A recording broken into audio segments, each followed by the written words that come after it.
안녕하세요. 오늘도 밤동아 TV를 찾아주셔서 감사합니다. 오늘도 잠자리에서 들으실 재미있는 옛 이야기를 준비했습니다.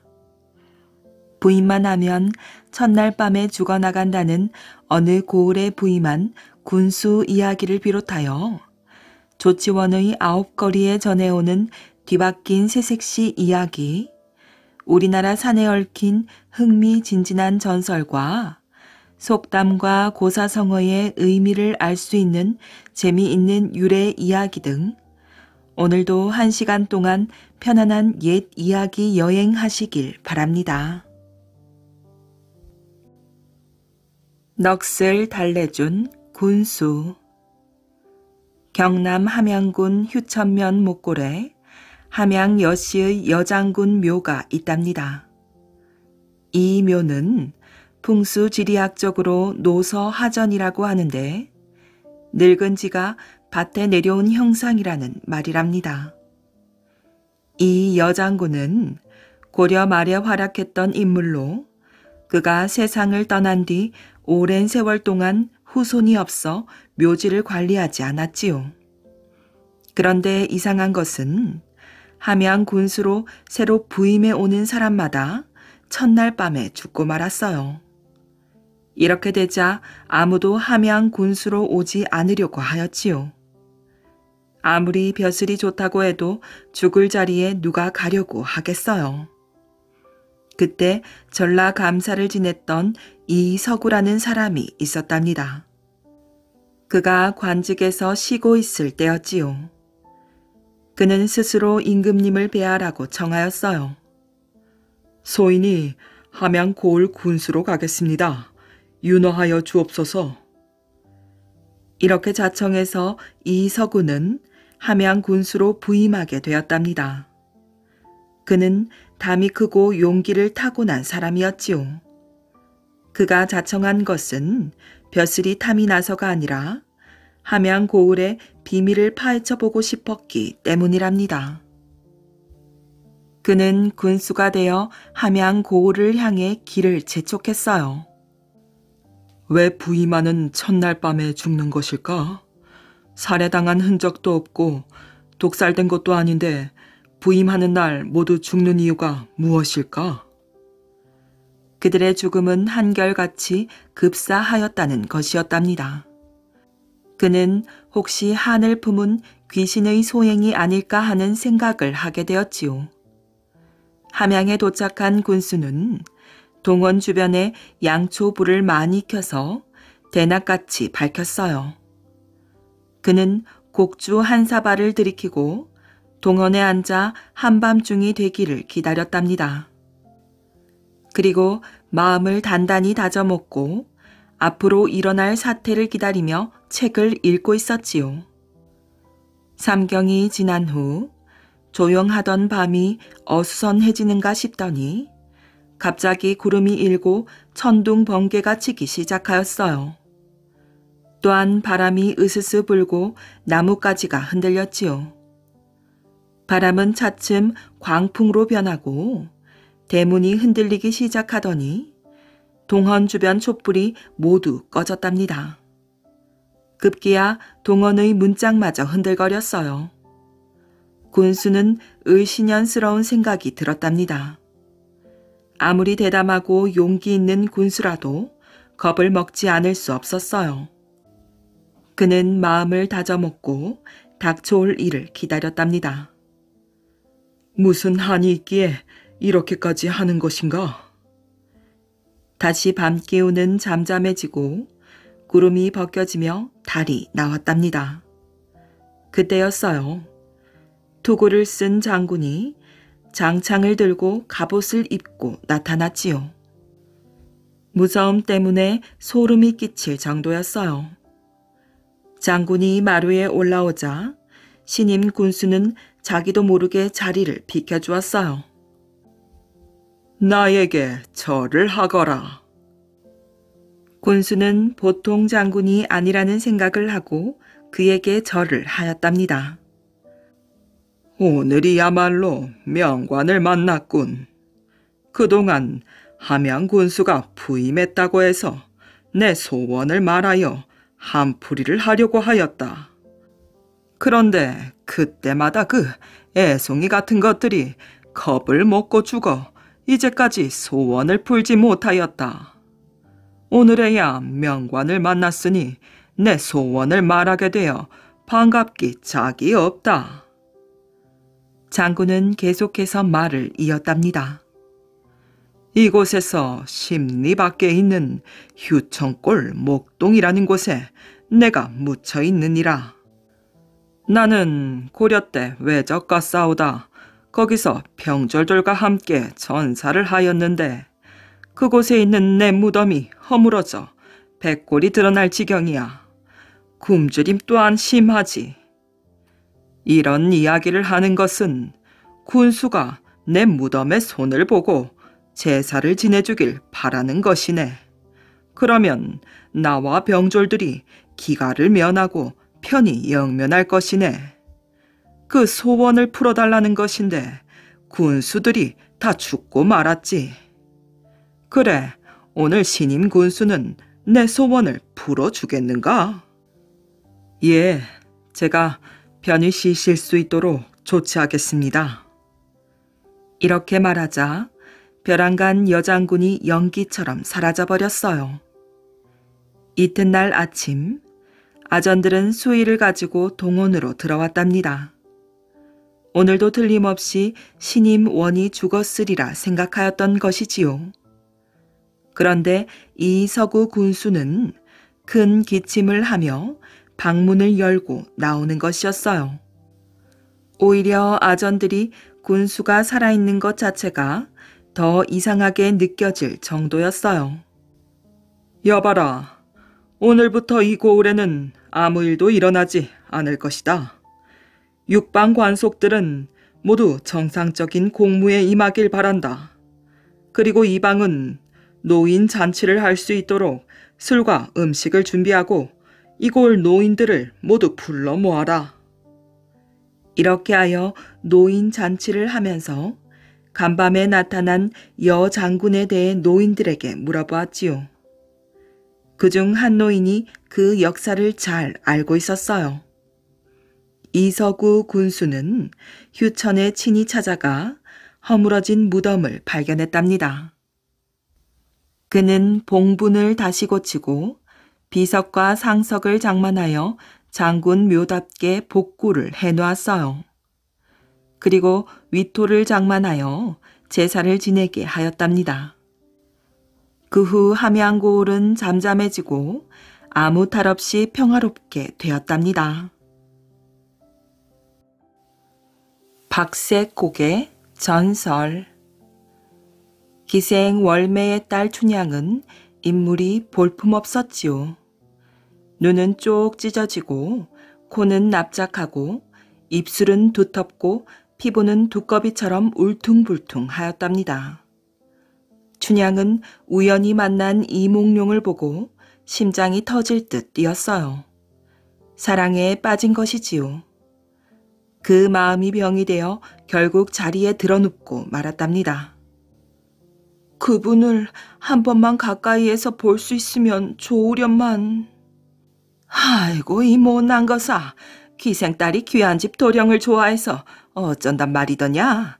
넘볼 사람을 넘봐야지. 월매는 시름시름 앓는 딸을 보며 가슴이 미어졌어요.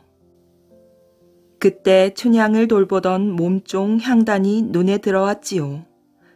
눈은 반달 같고 코는 오똑하고 입술은 앵두 같고 피부는 백자처럼 하얗고 매끈하였어요.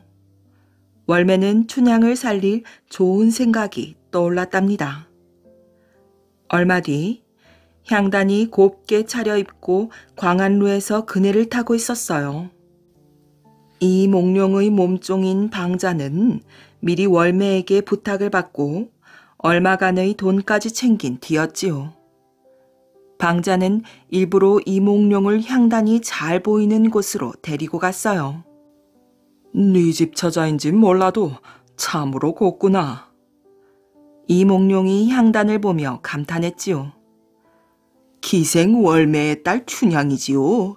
춘향에게 관심이 있으시거든 한번 만나보러 가보시겠습니까? 이몽룡은 방자의 꼬임에 넘어가 춘향의 집으로 갔답니다. 월매는 이몽룡을 반기며 술상을 푸짐하게 준비했어요.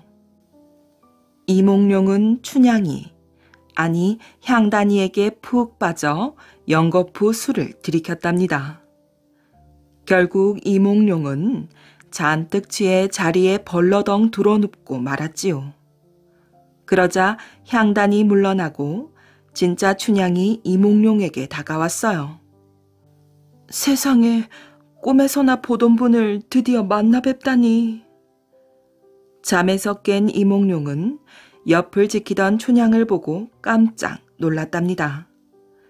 춘향이 사실대로 털어놓자 깜빡 속은 것을 한 이몽룡이 자리를 털고 일어났지요. 그리고 얼마 뒤 과거를 보러 한양으로 떠났답니다. 춘향은 슬픈 마음에 더 큰 병을 얻어 결국 죽고 말았어요. 그런데 춘향의 무덤이 있는 박색 고개에서는 밤마다 처녀의 구슬픈 울음소리가 들려왔어요. 그리고 이 고을에 새로 오는 사또마다 처녀 귀신을 보았다며 헐레벌떡 떠나기 일쑤였답니다. 박색 고개의 흉흉한 소문은 과거에 급제한 이몽룡의 귀에도 들어갔어요. 설마 춘향이인가? 이몽룡은 사또가 되어 고향으로 돌아왔지요. 아니나 다를까 박색 고개에서 이몽룡 앞에 나타난 처녀 귀신은 춘향이었답니다. 사또가 되어 다시 돌아오실 날만을 기다리고 있었습니다. 이몽룡은 지난 일을 사과하며 춘향을 달래주었어요. 그러자 더 이상 박색 고개에서 처녀의 울음소리가 들리지 않았다고 합니다. 사람 팔자. 충남 영기군의 대표적인 중심도시는 조치원이지요. 이 조치원읍 신흥리에는 번화한 9거리라는 곳이 있답니다. 이 거리는 9군데에서 오는 길로 이곳에서 백관, 중림동, 월하리, 쌍전리, 서면연화리, 봉산동, 의량터, 공동묘지, 침산동으로 갈 수가 있답니다. 옛날부터 이 9거리에는 큰 주막이 하나 있었지요. 전국의 장사꾼들과 과거를 보기 위해 한양으로 가는 선비들이 모여들어 항상 북적거리는 이 주막에는 옛날부터 전해 내려오는 유명한 전설이 하나 있답니다. 어느 날인가 떠돌이 놀이패들이 주막 한쪽에 자리를 잡고 재주를 부리기 시작하였어요. 요란하고 신명나는 농악놀이에 사람들이 모여들기 시작했고 웬 가마 한 채가 도착하였지요. 가마꾼들은 가마를 내려놓고 구경꾼들이 모인 곳을 기웃거렸어요.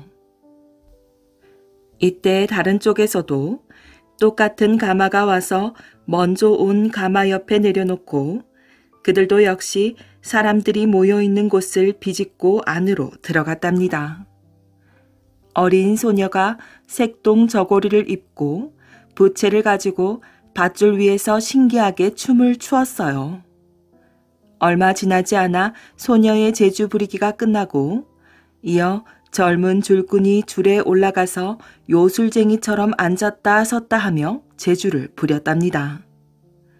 가마꾼들이 시간 가는 줄 모르고 공연에 쏙 빠져 있다가 정신을 차려보니 해가 기울어져 있었지요. 그들은 시간을 너무 지체한 것을 알고 동료를 불러 가마를 메고 서둘러 출발했답니다. 놀이패의 제주가 끝나기도 전에 출발하는 그들은 아쉬움을 남기고 떠나지 않을 수 없었지요. 게다가 가마에 표시가 되어 있는 것도 아니고 나란히 놓인 가마가 바뀌었다는 생각조차 하지 않고 가마꾼들은 길을 재촉했어요. 그런데 먼저 출발한 가마는 공주에서 청주로 가는 가마였지요. 청주에 살고 있는 양반은 공주에 사는 친구가 벼랑간 역적으로 몰리게 되어 가문이 풍비박산이 되자 품행이 단정하다는 그의 딸을 데려다 아들과 혼례를 올려줄 계획이었어요. 그래서 어제 심야에 공주에서 출발하여 점심때쯤 아홉거리에 당도한 것이지요. 다른 가마는 강 건너 금남면 용담리 비룡수에 사는 여인으로 집안이 가난하여 먹을 것조차 없는 집안의 딸이었답니다. 그래도 얌전하게 길러 전위에 사는 박부잣집 아들과 혼례를 치르려고 가는 길이었지요. 박부잣집은 부자이긴 하나 아들이 좀 모자라 중매가 들어오지 않자 가난한 집 딸을 데려오기 위해 농부에게 농가 밭을 주고 데려오는 것이었어요. 그래서 두 여인은 지금 혼례식을 올리려고 가는 중이었지요. 그런데 똑같은 가마가 아홉거리에서 나란히 있다가 가마가 바뀌었다는 것을 모르고 떠난 것이에요. 먼저 도착한 곳은 가까운 전위에 사는 박씨 부잣집이었어요. 박 부자는 시골에 사는 농부의 딸이니 분명 차림새가 형편없을 것이라고 생각하였어요. 그래서 목욕물과 새 옷을 준비해 놓고 하녀를 시켜 가마를 조심스럽게 열고 여인을 나오라고 하였지요. 그런데 가마에서 나온 여인은 옷이 깨끗하고 몸치장도 단정하고 아름답게 차리고 있었답니다.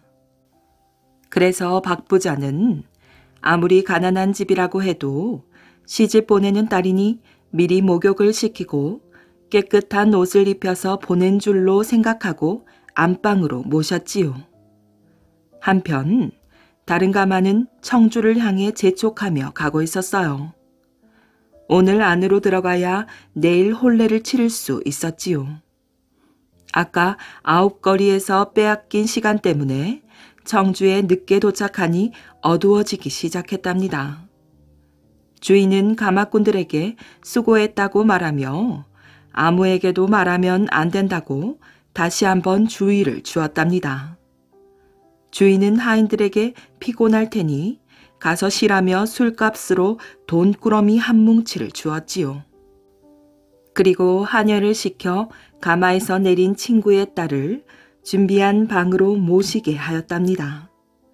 그런데 가마에서 내리는 모습을 보니 여러 번 꿰맨 남루한 옷에 목욕도 하지 않은 듯 얼굴도 검게 보였어요.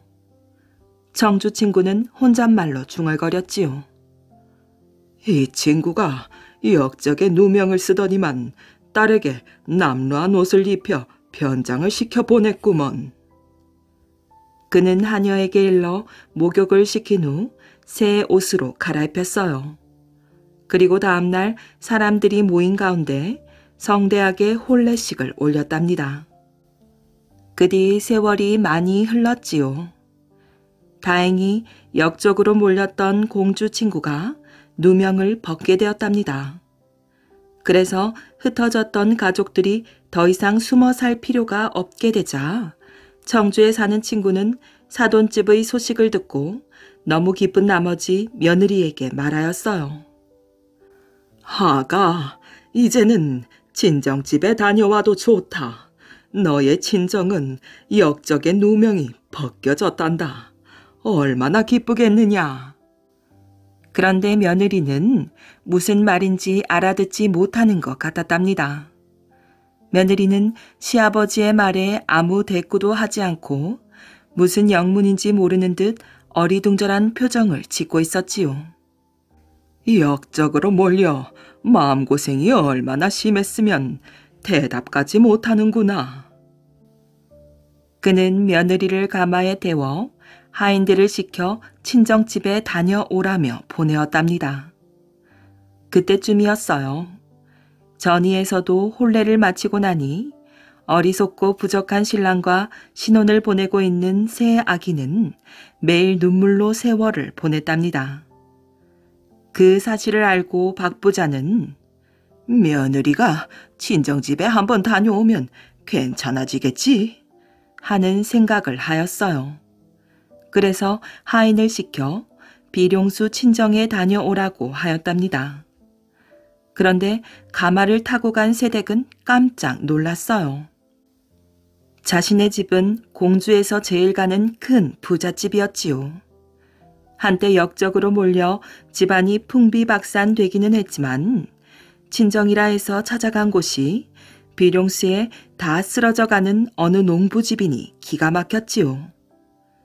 비룡수 농부의 딸 또한 깜짝 놀랐답니다. 친정집이라고 간 곳이 처음 와보는 큰 마을에 으리으리한 고래등 같은 기와집이었기 때문이에요.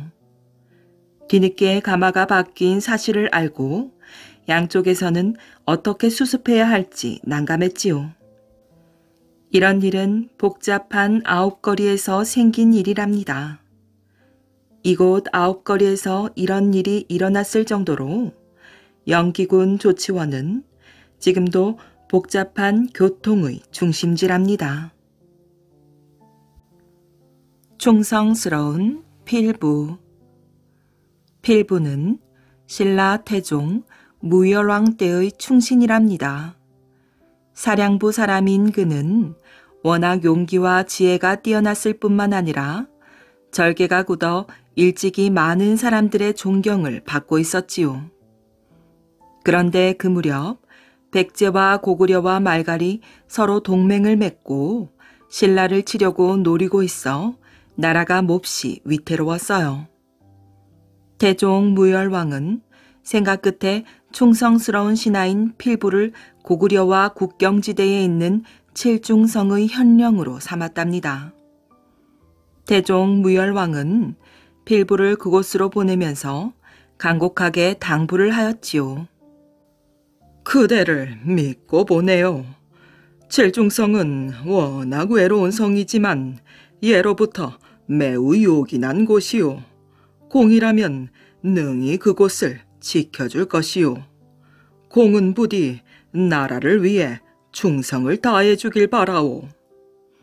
네, 목숨을 바쳐 지키겠사옵니다. 부디 안심하옵소서. 칠중성의 현령이 된 필부는 거듭 충성을 다짐하였어요. 그는 먼저 성벽을 보수하기로 마음먹고 튼튼히 고쳤답니다. 그리고 부지런히 군사들을 훈련시켰지요. 어떤 무서운 적이라도 막아낼 수 있도록 모든 준비를 게을리하지 않았답니다. 그런데 이듬해 서기 660년 7월 태종 무열왕은 당나라의 도움을 받아 마침내 백제를 멸망시켰어요. 이에 고구려는 더욱 신라를 미워해 그해 10월 끝내 군사를 일으켜 국경을 넘어 쳐들어왔답니다. 물밀듯이 쳐들어온 고구려의 군사들은 먼저 칠중성을 에워싸고 맹렬한 기세로 공격하기 시작하였어요. 하루 종일 적군의 고함 소리가 천지를 진동시키는 듯하고 화살이 성 안까지 비오듯 쏟아져 내렸지요. 성문을 닫고 굳게 지켜라. 필부는 성 안에서 군사들을 독려하며 전투를 지휘했답니다. 날마다 전쟁이 벌어졌지만 어느 쪽도 물러나지 않은 채 20날이나 흘러갔지요. 그러자 적의 장수는 이거 안 되겠구나. 저렇든 모든 군사가 죽기를 각오로 싸우니 성을 빼앗기가 어려울 것 같다. 이러다가는 우리 군사들만 다칠 것 같으니 그만 물러나는 것이 상책이 아닐까. 하고 중얼거리며 포위를 풀고 돌아가려고 하였어요. 그런데 이때 성 안에 두 마음을 품은 신하가 있었답니다. 바로 데네마 비삽이라는 자였지요. 그는 적장에게 몰래 사람을 보내어 이렇게 귀뜸을 해주었어요. 돌아가지 마시오. 지금이 기회요. 성 안에는 식량도 바닥나고 군사들의 힘도 약해졌소. 만약 한 번만 더 크게 공격을 한다면 신라군은 반드시 항복을 하고 말 것이오. 이에 용기를 얻은 고구려군은 다시 맹렬히 공격을 해왔답니다. 그러나 필부는 이번에도 죽기를 무릅쓰고 힘껏 싸웠지요. 마침내 필부는 배반한 역적 비삽을 사로잡을 수 있었답니다. 네 이놈, 너는 일찍이 나라의 은혜를 입어 높은 벼슬에 올라 온갖 영화를 누려오지 않았느냐. 굶주린 백성들은 오히려 나라를 위해 목숨을 바치는데 이제 와서 딴 뜻을 품다니 천하의 역적이로구나. 이 짐승만도 못한 놈. 필부는 크게 꾸짖으며 비삽의 목을 베어 성 밖으로 내던졌어요. 그리고 군사들과 백성들을 모아놓고 두 주먹을 불끈 쥐고 소리 높여 외쳤답니다. 충신은 죽어서도 결코 굴복하지 않는다. 바람 앞의 등불이 된 조국을 위해 목숨을 바치자.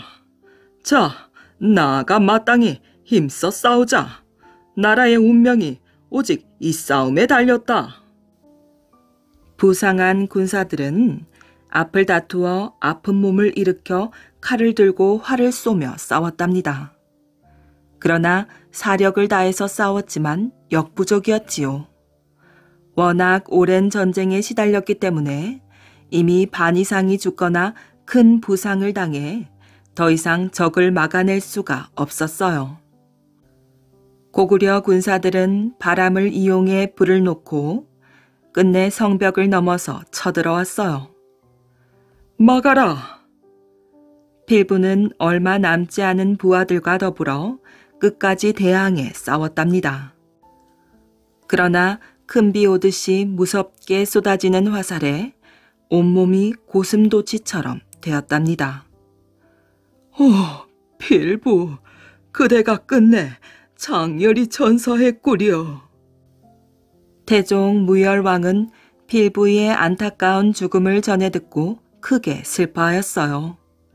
그리고 급찬이라는 높은 벼슬을 내려주었답니다. 신주, 개 물어갔다.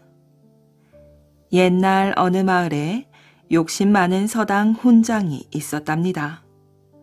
이것도 글씨라고 썼느냐? 글 외우는 자세가 왜 그리 삐딱하느냐?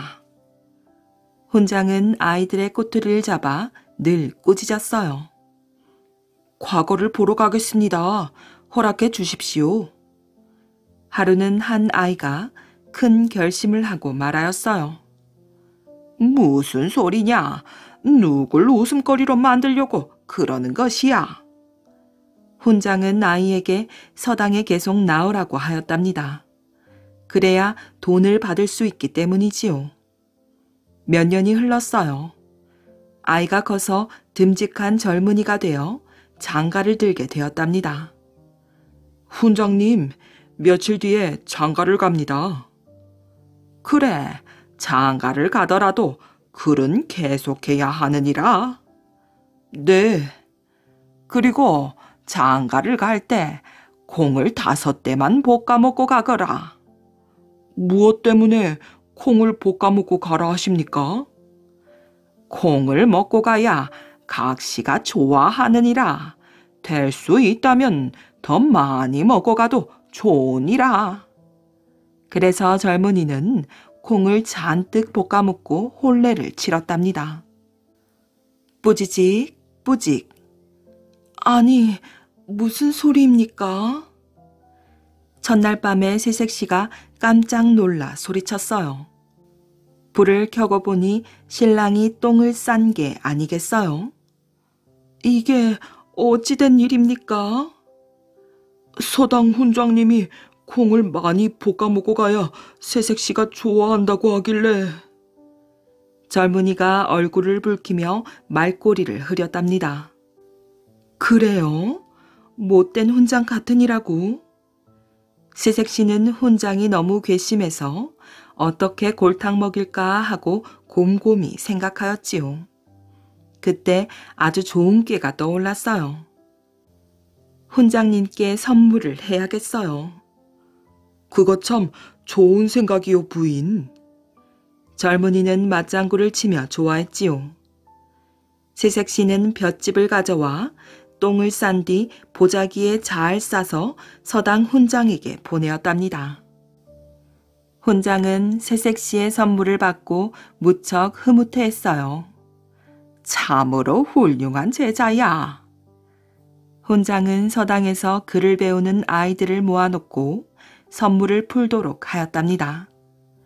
내 여럿을 이 서당에서 장가 보냈다만 이렇게 선물을 보낸 제자는 한 명도 없었지. 너희도 스승의 은혜를 알아야 하느니라. 훈장의 뽐내는 모습을 보고 아이들이 고개를 돌리고 킥킥거렸답니다. 어디서 구린내가 나네? 아이들이 얼굴을 찌푸리며 모두 코를 감싸쥐었어요. 그게 무슨 소리냐?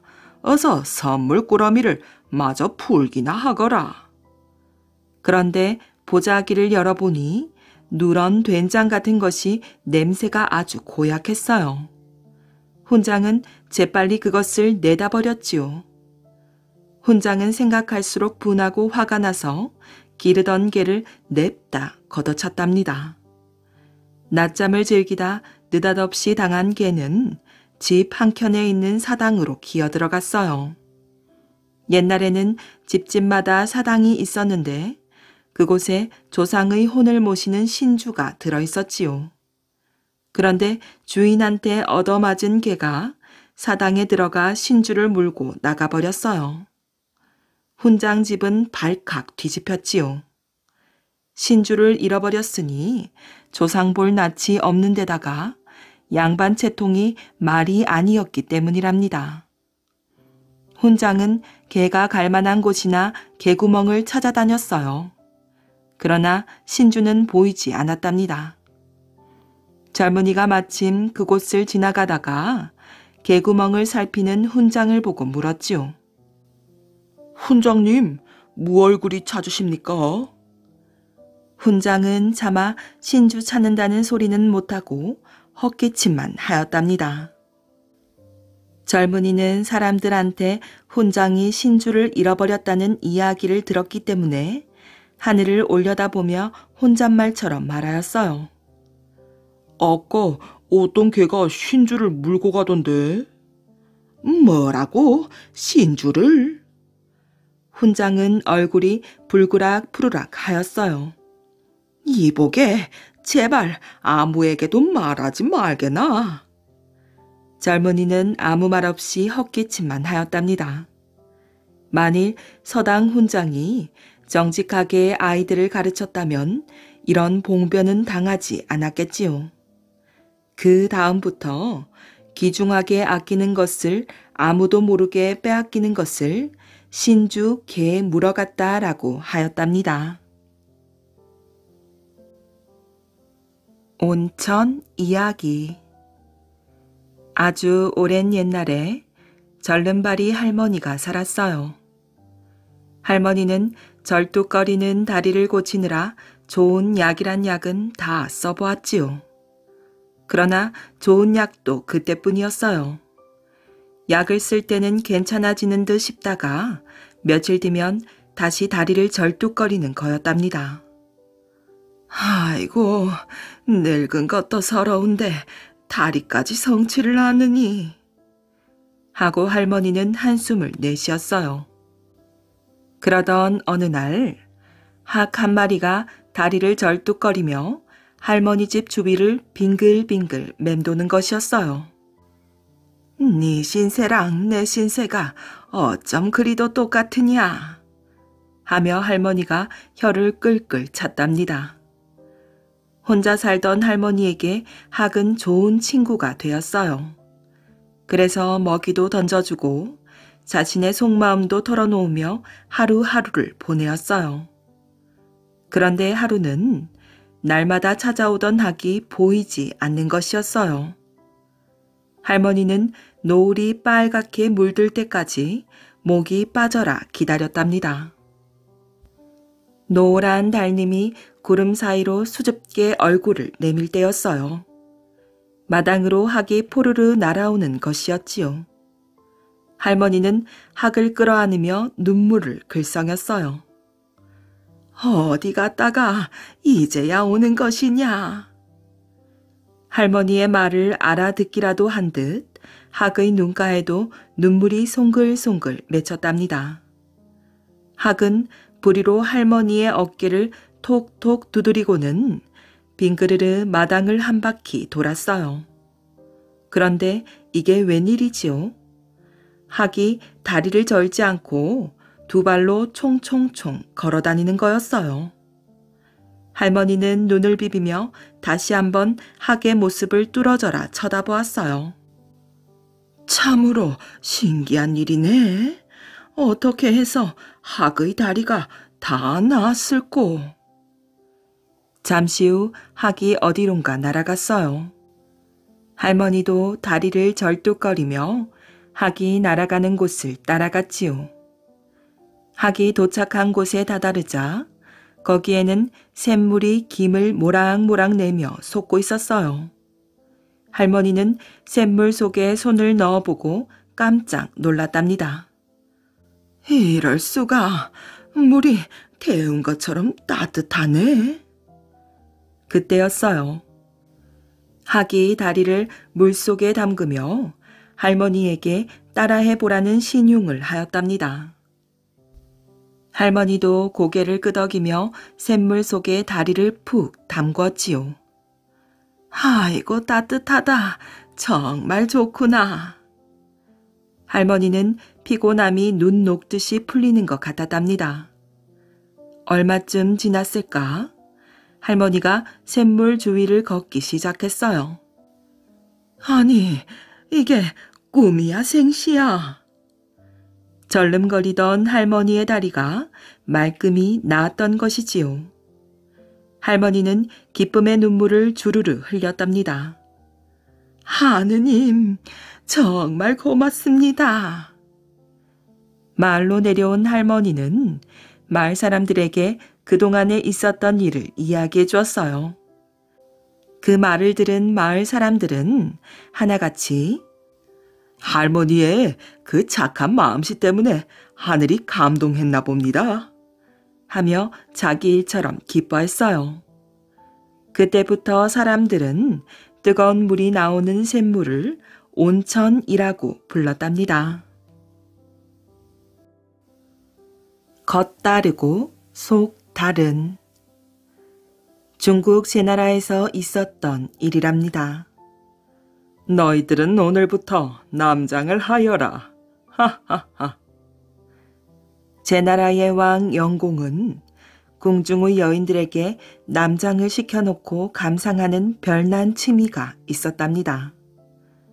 궁중의 여인들이 모두 남자 옷을 입자 백성들 사이에서도 남장을 하는 여자들이 점차 늘어났지요. 제나라 거리엔 온통 남자만 다니는 듯하였어요.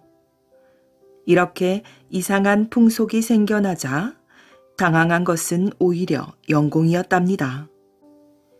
영공은 제상인 안자에게 명령해서 곧바로 전국에 방을 붙이게 했답니다. 여자들이 남자의 옷을 입고 남장을 하는 것은 궁중에서만 허락한 일이다. 만일 백성들이 그런 일을 하면 엄벌에 처할 것이다.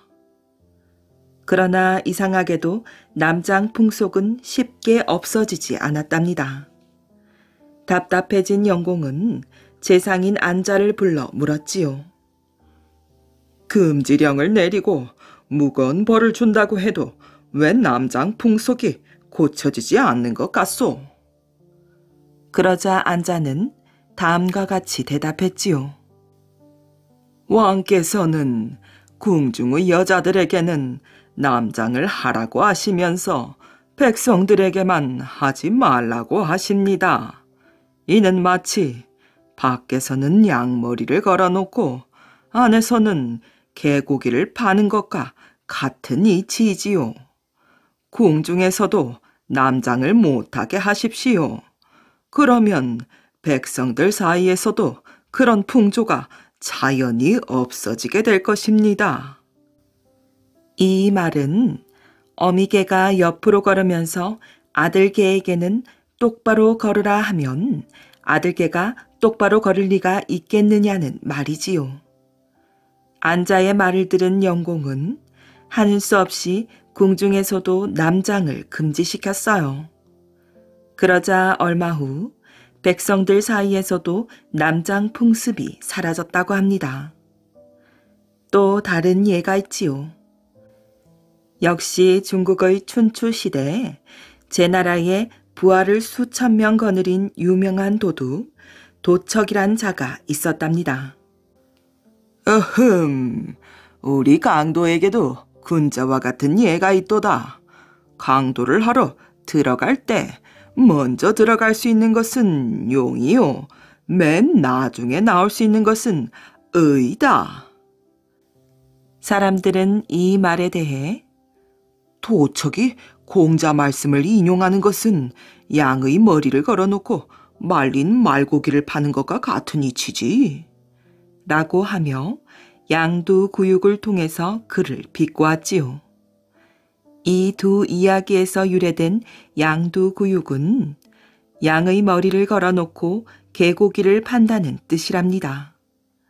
이 말은 거짓 간판을 내거는 경우나 좋은 물건을 내걸고 나쁜 물건을 파는 경우, 겉은 훌륭하나 내세우는 속이 변변치 않다는 말로도 쓰이고, 또 겉은 훌륭해 보이지만 비열한 행동을 일삼는 사람을 비꼬는 말로도 사용된답니다. 게으른 너구리. 따뜻한 봄과 무더운 여름이 지나가고 초겨울이 닥쳐오자 너구리는 추위에 떨기 시작했어요. 그러나 게으른 너구리는 추운 겨울날 굴을 파기는 죽기보다 싫었지요. 아직 얼지도 않은 땅이건만 약간 허비적거리다가는 실증이 나서는 에이, 모르겠다. 눈도 내리지 않고 아직 양지 쪽은 볕이 따스한데 벌써 서두를 거야 없지. 논밭에 볕단도 있겠다. 그 속에서 잘 수도 있으니 걱정할 거야 있나? 하면서 뛰놀았어요. 그런데 어느새 한방눈이 내리고 눈보라가 치는 추운 겨울이 닥쳐왔답니다. 눈은 키를 넘고 눈보라는 사나워 견디기 어려웠지요. 게다가 엎친 데 덮치기로 사냥꾼들이 몽둥이를 들고 산을 뒤지는 바람에 도저히 이대로는 배견할 수가 없었어요. 일하기가 싫어 먹고 놀기만 하던 너구리는 몸둘 곳이 없어 헤매다가 하는 수 없이 엉기적 오소리를 찾아갔답니다. 아저씨, 엄동설 안에 몸둘 곳이 없어 찾아왔으니 제발 저를 살려주십시오. 하고 애걸하였어요.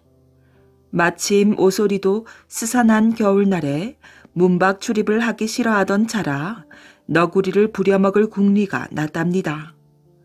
워낙 오소리는 약은 놈이라 이런 속셈은 드러내지 않고 자네가 보다시피 집이 좁아 어쩔 수가 없겠는데 하고 딴전을 피우면서 너구리의 낯빛을 살피었어요. 아저씨, 눈바람이 이렇게 휘몰아치는데 좀 사정을 봐주십시오. 아무데라도 좋으니 그저 댁에서 이 겨울을 나게만 해주십시오. 하고 너구리가 더욱더 비굴하게 달라붙자 오소리는 이 엄동설 안에 정 사정이 딱하다니 할 수 없지. 그런데 한 가지 할 말이 있네. 들어보게나. 내가 땀을 흘리며 겨울날 구멍을 파고 먹이를 준비할 때 자네는 그저 놀고만 있지 않았나? 그러니 나는 자네를 그냥은 먹여줄 수가 없네. 아, 그렇지 않나? 내 땀값이나 내야 되지. 하고 말했답니다. 예, 여부가 있습니까?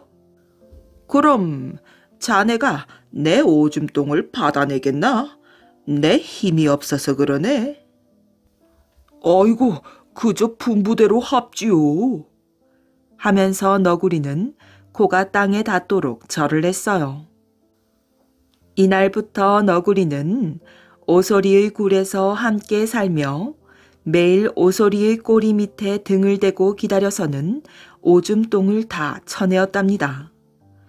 이것으로 하여 세상 사람들은 게으른 사람을 가리켜 똥진 너구리 같다고 한답니다. 된장 이야기. 조선 선조 임금 때 일이랍니다. 임진왜란을 일으켰던 일본이 5년 만에 또다시 수십만 대군을 이끌고 쳐들어왔어요. 정유재란이 시작된 것이지요. 전하, 외적의 총공격을 당해내지 못하고 남원성과 전주성도 무너졌다고 하옵니다. 다급한 보고에 임금이 단식했어요. 이를 어쩌면 좋단 말인가. 신하들은 할 말을 잃고 고개를 숙였답니다. 전쟁 준비가 안 되어 있던 조선은 거침없이 밀고 올라오는 외적을 맞아 싸울 힘이 없었지요. 제대로 된 싸움 한번 해볼 수 없었던 것이었어요. 임금과 신하들은 수도 한양과 궁궐, 백성을 버리고 급하게 의주로 피난을 떠났답니다.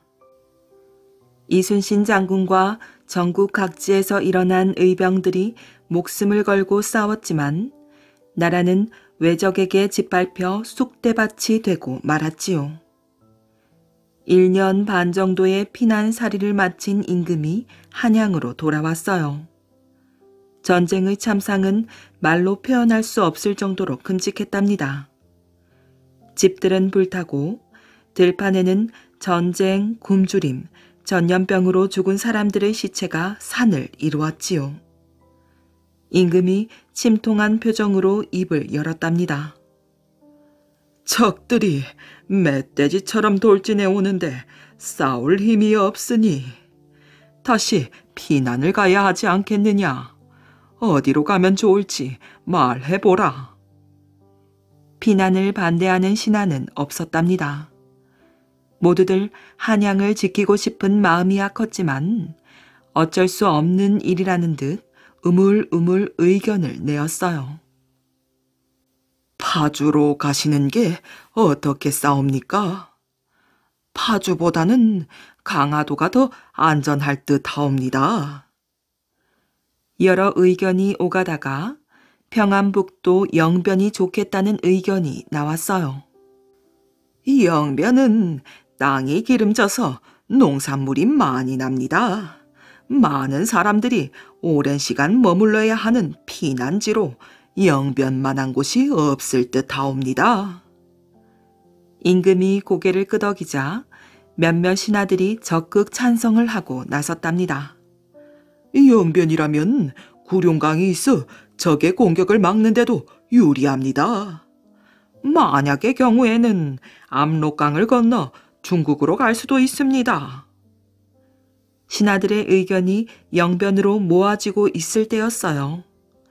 평안도 절도사를 지냈던 신잡이라는 신하가 앞으로 나와 머리를 조아리며 말하였어요. 전하, 피난지가 결정되면 반드시 미리 가서 준비해야 할 것이 있사옵니다. 임금은 놀라 눈을 크게 뜨고 물었지요. 그것이 무엇인고? 예, 장이옵니다. 아무리 고된 피난살이라도 장만 있으면 먹고 살 길이 있사옵니다. 장이라. 옆에 섰던 신하들이 비웃었어요. 이 전쟁통에 장을 준비하자니 한가롭게 짝이 없는 사람이로군. 하지만 고개를 끄덕이는 신하들도 있었답니다. 좋은 생각입니다. 피난지에서도 간장과 된장이 있어야 먹고 살 수 있는데 한양에서 운반하기에는 너무 멀고 무게도 무거워서 어려움이 많습니다. 미리 가서 장을 담근다면 운반하는 수고를 덜고 그 양도 많아 큰 도움이 될 듯하옵니다. 그렇사옵니다. 고기가 없어도 맛 좋은 된장만 있으면 여러 가지 음식을 만들 수 있사옵니다. 또한 급할 때는 채소를 찍어 먹기도 좋지요. 간장과 된장만 있으면 반찬 걱정이 없사옵니다. 그러자 먼저 의견을 냈던 신잡이 덧붙였어요. 된장은 영양이 풍부하여 건강에도 좋을 뿐만 아니라 몸을 치료하는 데에도 효과가 있습니다. 그 성질이 차고 짠 데다가 독성이 없어 뱀에게 물리거나 벌레에게 쏘였을 때 바르면 독을 풀어주기도 하지요. 물과 불에 데이거나 다쳐서 상처가 났을 때에는 바르면 치료가 된답니다. 그러니 수많은 사람들이 다치고 죽는 이 전쟁통에 된장만한 것이 또 어디에 있겠습니까? 임금이 고개를 끄덕이자 자안이라는 신하가 아뢰었어요. 된장과 평안도를 잘 아는 신잡을 먼저 영변으로 보내 장을 담그게 하는 것이 좋겠사옵니다. 하지만 유천이라는 신하가 반대를 하고 나섰어요. 다른 사람은 몰라도 신잡은 절대 안 됩니다. 그러자 자안이 의아한 표정으로 물었답니다. 무슨 까닭이지요? 맛있는 장을 담그기 위해서지요. 농사처럼 장도 1년에 한 번 담그는데 잘못하면 1년을 망칩니다. 맛없는 밥상을 1년 동안 받아야 하니까요.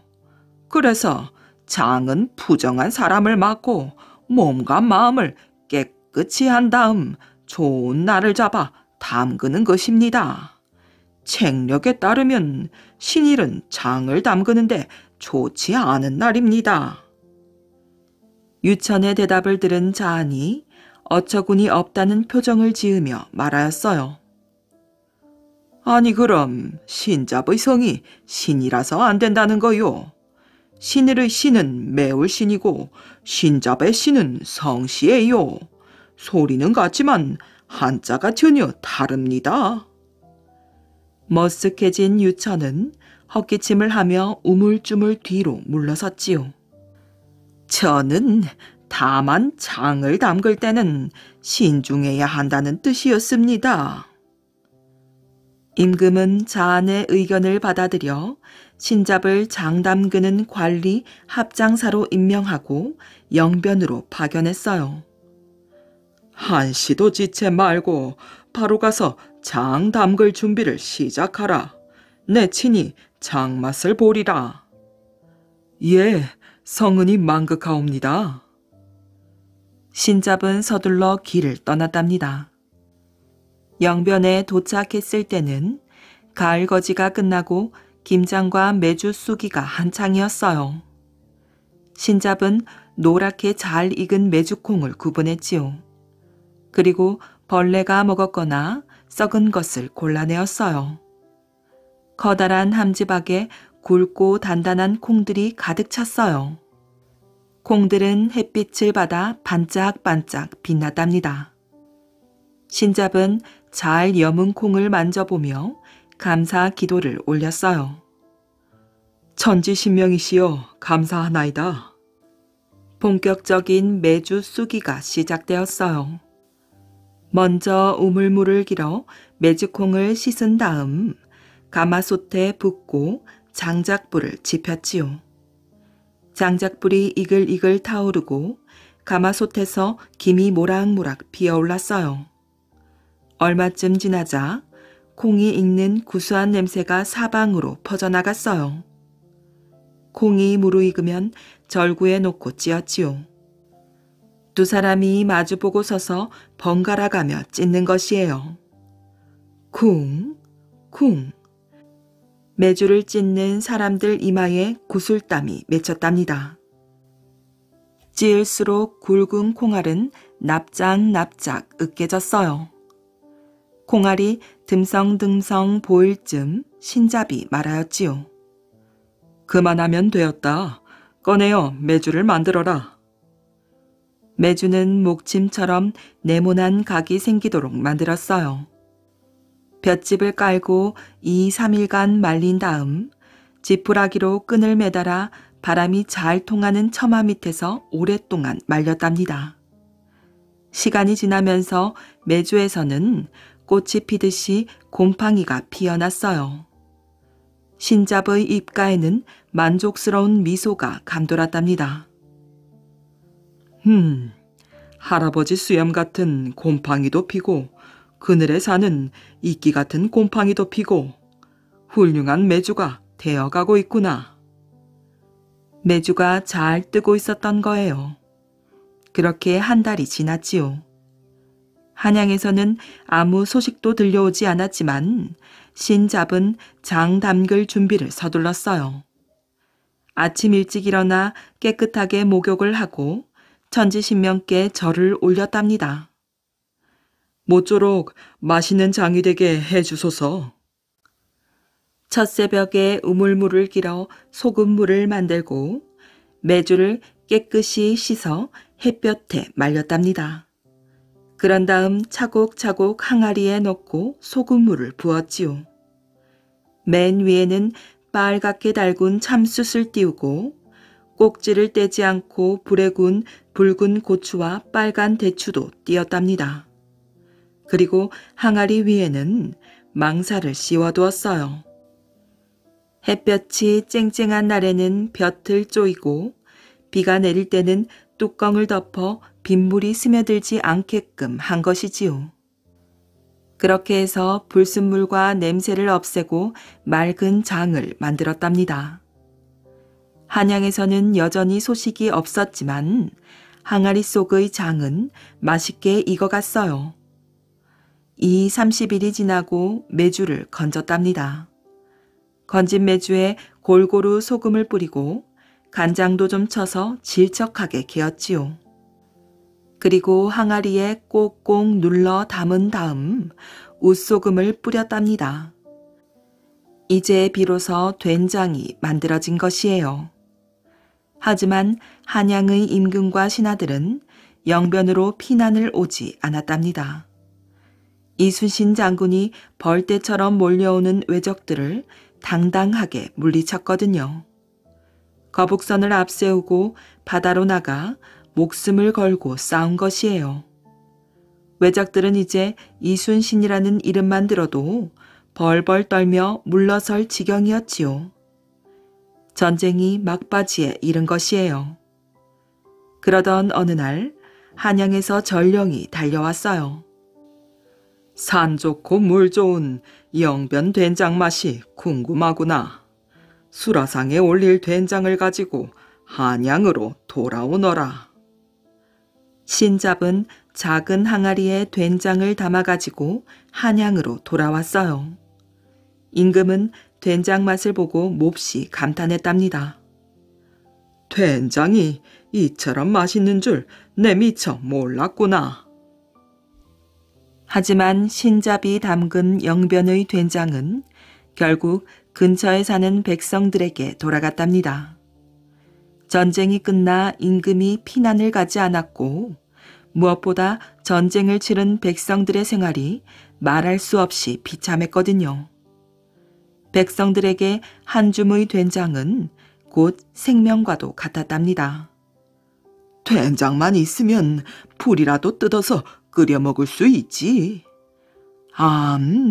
그렇고 말고 된장만 있으면 굶어 죽지는 않지. 백성들은 그렇게 된장으로 속을 풀며 하루하루를 살았답니다. 그러다 보니 세월이 흘렀고 전쟁의 상처도 차츰차츰 아물어갔어요. 된장과 함께 힘든 시기를 넘긴 것이지요. 이렇게 된장은 반만년 역사를 우리 조상들과 함께 했어요. 지금까지도 한국인에게 널리 사랑받고 있는 된장은 콩으로 만들어져 영양이 풍부하고 발효식품이라 소화 흡수가 잘 된답니다. 그뿐만 아니라 암을 예방하는 효과까지 있답니다. 한국인의 된장 사랑에는 다 이유가 있는 것이지요.